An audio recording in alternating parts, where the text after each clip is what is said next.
Capítulo 3. O preço da unção. Arrependimento, perdão e poder. O arrependimento e a manifestação do poder de Deus. No desenvolvimento da vida cristã e no crescimento espiritual, dois pilares doutrinários sustentam a comunhão profunda com Deus e a manifestação da unção do Espírito Santo, o arrependimento e o sangue de Cristo. Esses elementos são inseparáveis e complementares, assim como uma luva se ajusta perfeitamente à mão. A experiência do arrependimento não é um evento isolado na vida cristã, mas um processo contínuo e essencial para quem deseja crescer na unção.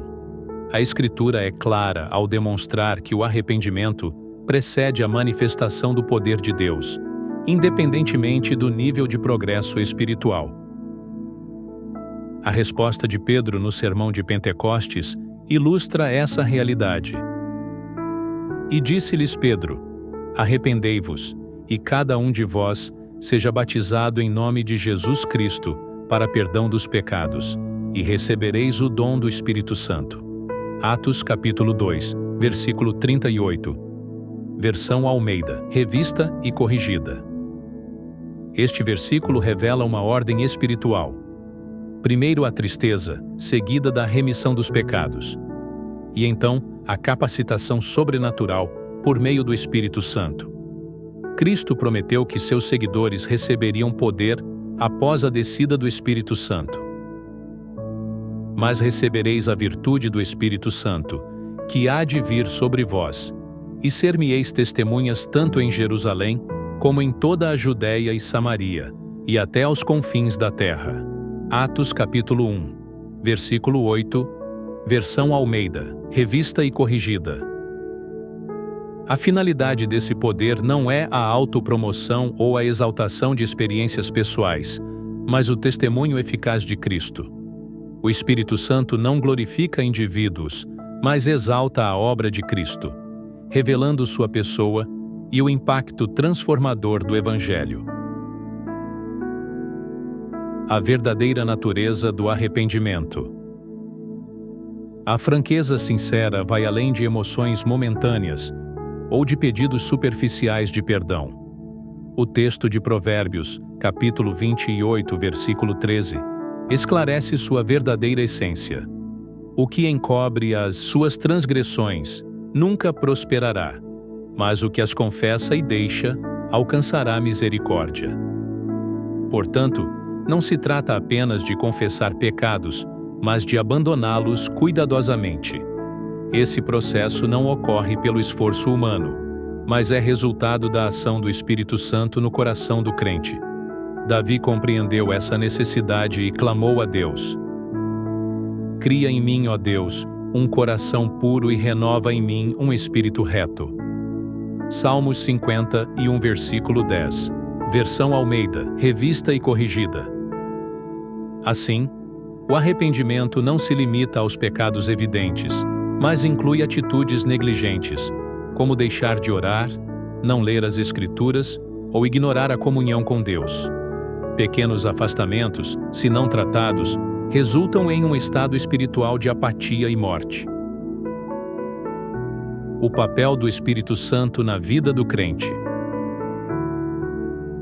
Muitos crentes tentam viver a fé apenas com esforço humano, sem o poder do Espírito Santo. No entanto, a promessa divina é que o Espírito Santo vivifique a fé e fortaleça aqueles que se rendem a Ele. A luta contra a carne exige um posicionamento diário. Vigiai e orai, para que não entreis em tentação. Na verdade, o Espírito está pronto, mas a carne é fraca. Mateus capítulo 26, versículo 41. Versão Almeida, revista e corrigida. Esse combate não pode ser vencido apenas pela determinação, mas pelo fornecimento contínuo da presença do Espírito. Por isso, a lamentação deve ser diária, uma atitude de entrega constante diante de Deus. A mensagem da cruz e a vida crucificada com Cristo. A Igreja contemporânea precisa resgatar a mensagem da cruz e do arrependimento. Muitos crentes vivem em um ciclo de estagnação espiritual porque não priorizam uma vida crucificada com Cristo. O apóstolo Paulo declara: Já estou crucificado com Cristo.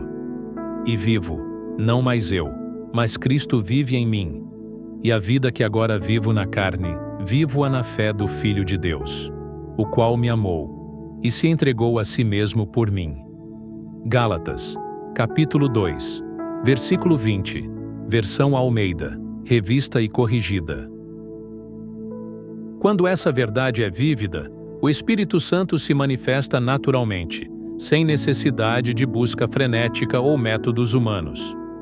A sinceridade não deve ser um ciclo de culpa e sofrimento, mas uma atitude que restaura a alegria da salvação. Os sacrifícios para Deus são o espírito quebrantado. A um coração quebrantado e contrito não desprezarás, ó Deus. Salmos 51, versículo 17. Versão Almeida, revista e corrigida. Aquele que verdadeiramente se arrependeu não permanece no lamento, mas avançou no poder e na presença de Deus, experimentando a plenitude da unção para um serviço frutífero e uma vida cheia da alegria do Senhor. O sangue de Cristo e seus efeitos espirituais. O progresso na vida espiritual e na manifestação da unção do Espírito Santo está intrinsecamente ligado à compreensão e aplicação do sangue de Cristo. A confissão é o primeiro passo essencial nesse processo, pois sem ela, não há remissão de pecados nem liberação espiritual. Atos capítulo 3, versículo 19. O profeta Zacarias, ao anunciar a redenção que viria com o Messias, declarou: Ainda quanto a ti, por causa do sangue do teu concerto, tirei os teus presos da cova em que não havia água. Zacarias, capítulo 9, versículo 11. Versão Almeida, revista e corrigida. Essa profecia se cumpre plenamente em Cristo, pois seu sangue é a base da nova aliança, libertando os cativos do domínio das trevas. Colossenses capítulo 1, versículos 13 e 14. No entanto, muitos não compreendem como aplicar essa verdade em suas vidas, permanecendo aprisionados por opressões demoníacas, enfermidades e tormentos emocionais. A Escritura revela que o sangue de Cristo exerce 6 efeitos principais espirituais sobre a vida do crente. Primeiro, redenção do poder das trevas. Efésios, capítulo 1, versículo 7 afirma: Em quem o amado temos a redenção pelo seu sangue, a remissão das ofensas. Essa redenção nos tira da escravidão do pecado e nos transfere para o reino de Deus. O sangue de Cristo não foi derramado acidentalmente, mas com um propósito deliberado: comprar de volta aqueles que estavam sob o domínio de Satanás. 1 Pedro capítulo 1, versículos 18 e 19. Isso significa que o crente tem autoridade para resistir ao diabo e rejeitar sua influência. Tiago capítulo 4, versículo 7. Segundo, perdão e remissão dos pecados. A obra da redenção envolve não apenas a libertação do jugo das trevas, mas também o perdão dos pecados. Em 1 João capítulo 1, versículo 7, a Bíblia declara: Se andarmos na luz, como Ele na luz está, temos comunhão uns com os outros, e o sangue de Jesus Cristo, seu Filho, nos purifica de todo o pecado. O verbo purifica não é presente contínuo, diminuindo uma ação constante. O sangue de Cristo não apenas perdoa os pecados passados, mas opera continuamente na purificação daqueles que permanecem em comunhão com Deus. Isaías, capítulo 38, versículo 17, reforça essa verdade ao afirmar que Deus lança os pecados para trás de si, significando que Ele não mais os considera contra aqueles que foram redimidos. Terceiro, justificação perante Deus. Romanos, capítulo 5, versículo 9, ensina: Logo, muito mais agora, sendo justificados pelo seu sangue, seremos por ele salvos da ira. A justificação é um ato legal de Deus, pelo qual ele declara o pecador justo com base no sangue de Cristo. No entanto, essa justificação não deve ser mal interpretada como uma permissão para pecar deliberadamente. Hebreus capítulo 10, versículo 26, adverte que, se alguém persiste voluntariamente no pecado após conhecer a verdade, não resta mais sacrifícios pelos pecados. Assim, a justificação exige uma resposta de conformidade e submissão à vontade de Deus. Quarto, reconciliação com Deus. Colossenses, capítulo 1, versículo 20, explica que a paz entre Deus e o homem foi restaurada pelo sangue da cruz. Havendo por ele feito a paz pelo sangue da sua cruz, por meio dele reconciliasse consigo mesmo todas as coisas. Essa reconciliação implica mais do que apenas um status legal de perdão. Ela resulta em um relacionamento restaurado com Deus. A unidade com o Pai, o Filho e o Espírito Santo é o objetivo final da redenção. Quinto, santificação e separação para Deus. 1 Pedro, capítulo 1, versículo 2, afirma que fomos escolhidos para a santificação e aspersão do sangue de Cristo. A santificação está diretamente ligada à unção, pois Deus unge aqueles que estão separados para Ele. No Antigo Testamento, o ritual de purificação do leproso, Levítico capítulo 14, ilustra esse princípio. O sangue era aplicado na orelha, no polegar e no dedão do pé do purificado, simbolizando a santificação do pensamento, das obras e da caminhada. Somente após essa purificação, o azeite da unção era derramado sobre ele. Isso demonstra que não há unção sem santificação.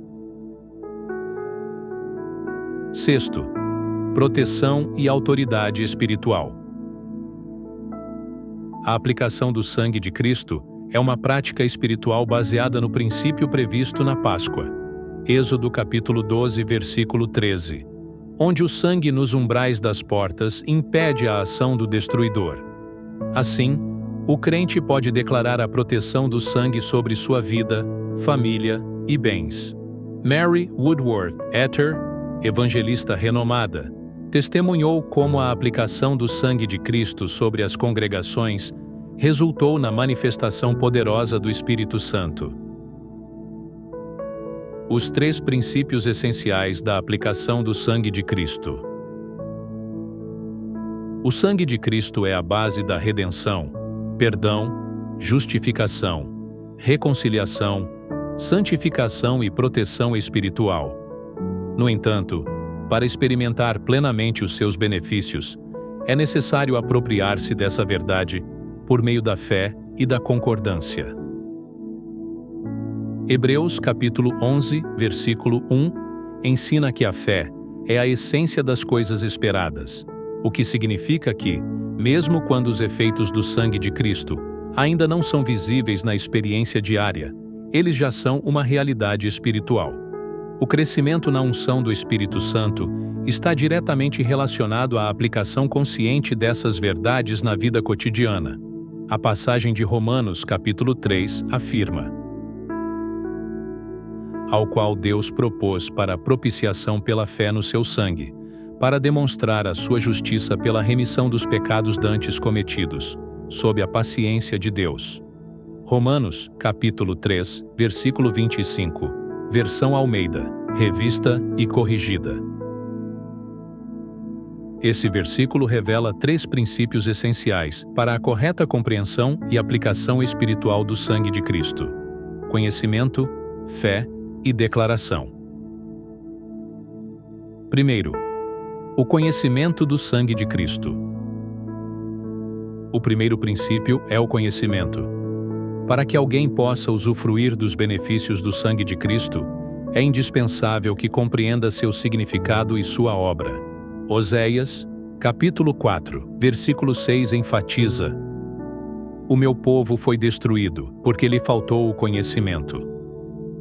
A ignorância impede a aplicação eficaz do poder redentor do sangue. O sangue de Cristo cumpriu propósitos fundamentais, como a remissão dos pecados, Efésios capítulo 1, versículo 7. A justificação diante de Deus, Romanos capítulo 5, versículo 9. E uma vitória sobre as forças malignas, Apocalipse capítulo 12, versículo 11. O estudo diligente sobre esses efeitos é essencial para quem deseja experimentar sua plena eficácia. 2. A fé no sangue de Cristo. O segundo princípio é a fé naquilo que foi aprendido. O conhecimento teórico, sem fé, não gera transformação espiritual. Hebreus capítulo 11, versículo 6 declara: sem fé é impossível agradar-lhe, porque é necessário que aquele que se aproxima de Deus creia que ele existe e que é galardoador dos que o busca. A fé ativa a realidade espiritual da obra de Cristo. Ao crer no poder do sangue derramado, o cristão se apropria dos benefícios já conquistados na cruz. Isso significa confiar que a obra redentora de Jesus é suficiente para a salvação, a purificação e a proteção contra o mal. 3. A declaração da verdade pela fé. O terceiro princípio consiste em declarar verbalmente aquilo que foi aprendido e crido. A confissão de fé é um ato espiritual poderoso.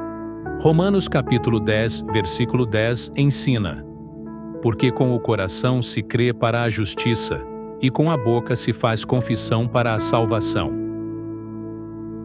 Essa declaração não se trata de uma fórmula mística, mas de um alinhamento com a palavra de Deus. Exemplos de declarações fundamentadas na Escritura incluem: o sangue de Jesus me purifica de todo pecado. 1 João capítulo 1, versículo 7. Fui justificado pelo seu sangue. Romanos capítulo 5, versículo 9. Tenho redenção através do seu sangue. Efésios capítulo 1, versículo 7. O cristão pode aplicar essa verdade sobre sua vida cotidiana, seus pensamentos, suas decisões e seu lar. A prática contínua da confissão de fé fortalece a identidade espiritual e estabelece um ambiente protegido pela aliança do sangue de Cristo. O sangue de Cristo é um elemento central na redenção da humanidade, e seu poder se manifesta por meio do conhecimento, da fé e da declaração. Ao compreender esses princípios e aplicá-los com diligência, o cristão se alinha com a verdade bíblica e experimenta os benefícios espirituais da aliança firmada por Cristo. A vitória espiritual pelo sangue de Cristo. A eficácia do sangue de Cristo é um dos fundamentos centrais da redenção, conforme vimos exposto em Romanos capítulo 3, versículo 25. A Bíblia ensina que a palavra da fé e o testemunho são armas espirituais poderosas. Apocalipse, capítulo 12, versículo 11. E eles o venceram pelo sangue do Cordeiro e pela palavra do seu testemunho, e não amaram as suas vidas até a morte. Portanto, declare o que a palavra afirma sobre o sangue de Cristo. Está escrito que, pelo sangue de Jesus, fui redimido e perdoado. Está escrito que fui comprado para Deus e pertenço a Ele. Está escrito que o sangue de Cristo purifica minha mente, minha vida e meu caminho. O sangue de Cristo não tem limites em sua operação espiritual. Ele toca todos os aspectos da vida do crente, conforme revelado nas Escrituras. Destruir o poder de Satanás.